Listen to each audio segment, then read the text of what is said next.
Why do you think Assange is doing the right thing by releasing all these documents?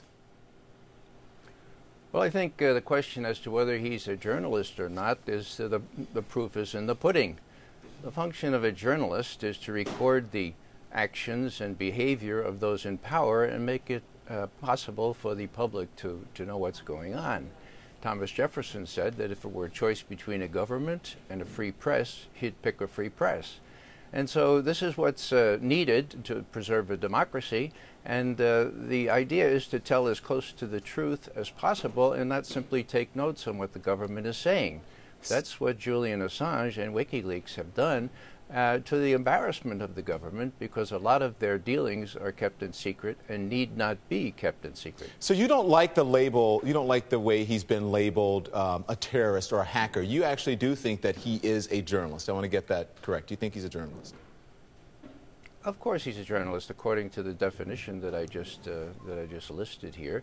He's making information available to the American people and others who are frankly malnourished on what I call the fawning corporate media, who act more as stenographers than they do as journalists.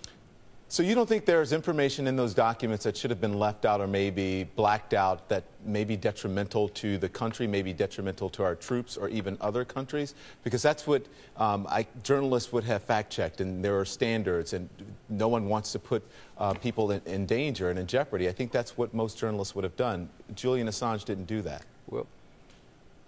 Well, I correct you on that. He did do that. He made that information available to the Pentagon and the State Department, and they refused to expunge it. They refused to redact it. Now, what has been released? It is a canard. It is a red herring to suggest that lives have been put in danger. The only lives that have been put in danger are the troops that we sent over to Iraq and Afghanistan under false pretenses. Now, the Secretary of Defense, Robert Gates, has said that these reports about lives in danger are greatly overwrought, his word, okay? He said that no sources and methods have been compromised. NATO has said the same thing, and our command in Afghanistan has said the same thing. Not one person has been identified as having been spat upon, much less imprisoned, because of these documents. Now, that doesn't mean that the pundits here in this country don't say it 10 times a day. Saying it 10 times a day does not make it true.